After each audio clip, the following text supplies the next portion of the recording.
চিল্লা মাল দে।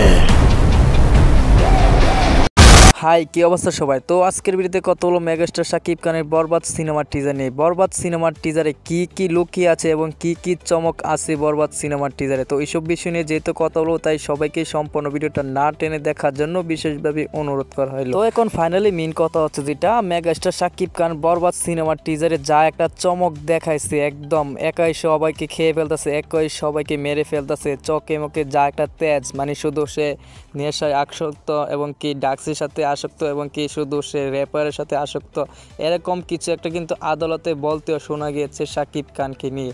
ওইটা হইতে পারে শাকিব খানকে নিয়ে মিথ্যা অভিযোগ করেছে এবং কি শাকিব খান সেটার সাথে জড়িত থাকতে পারে, এবং এই সিনেমাতে শাকিব খান কি ভিলেনের ক্যারেক্টারে অ্যাপ্লাই করতেছে নাকি কোনো নায়কের ক্যারেক্টারে অ্যাপ্লাই করতেছে সেটা কিন্তু টিজারে কোনো কিছু বোঝাই যাচ্ছে না একদম। তবে বরবাদ সিনেমা যে একটা খুবই আনকমন ডেঞ্জারাস একটা লুকে দেখা যাচ্ছে শাকিব খানকে, এটা আপনি 100% মানতে বাধ্য। আমি যা বলছি কারণ মেগাস্টার শাকিব খানকে এরকম বরবাদ সিনেমা যে লোকে দেখা গেছে এর আগে কখনো কোনো সিনেমায় এরকম ডেঞ্জারাস লোকে দেখা যায়নি।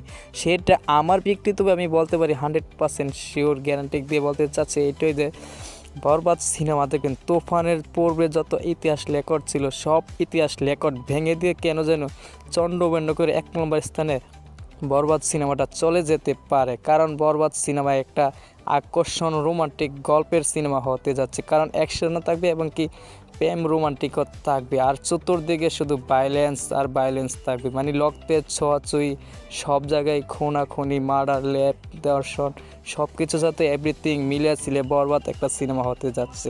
সেই হিসেবে আমি বলতে পারি এটাই, হলে যখন সিনেমাটা উপভোগ করব তখন শুধু এটাই সবাই ফিল করব আমরা কি কোনো বাংলা সিনেমা দেখতেছি নাকি কোনো তামিল তেলেগু নাকি কোনো হিন্দি বলিউডের অ্যানিমেল নির্মাতা ইয়েসের মুভি দেখতেছি। এইসবের ভাইব কিন্তু পাচ্ছে এই বরবাদ সিনেমায়, সেই হিসেবে আমি বিকৃতভাবে বলতে পারছি। কারণ তামিল তেলেগু যেসব মুভি হয় এবং কি হলিউড বলিউডের যেসব মুভি হয় এসব মুভি থেকে কোনো অংশে কম হচ্ছে না বরবাদ সিনেমার টিজারটা দেখে যতটা আন্দাজ করতে পারতেছি। তারপরও আমার বিকৃতভাবে যেটা বললাম, কারণ সিনেমাটা এবারে সে মিলেছিল, সব কিছু পারফেক্টভাবে ফুটে ফাটে তুলতে পারছে। তারপর এখানে নায়িকার চরিত্র ইতিকে পাল যা দেখাইছে একদম দুর্দান্ত ছিল টিজারে, এবং কি গিশু চ্যাটার্জি 2-3 সেকেন্ডের একটা অ্যান্টি মারা লোল ছিল, এই অ্যান্টি মারা লোলটা কিন্তু অনেক কিছু চমক হিসাবে আছে। তো যাই হোক, তারপর আপনাদের কি মতামত সেটা কিন্তু অবশ্যই কমেন্ট বক্সে জানাবেন, আর ভিডিওতে একটা লাইক দিয়ে চ্যানেলে নতুন হয়ে থাকলে চ্যানেলটাকে প্লিজ সাবস্ক্রাইব করে দিয়ে পাশে থাকা বেল আইকন বাজিয়ে দিবেন পরবর্তী এরকম আরও ভিডিওর আপডেট পাইতে।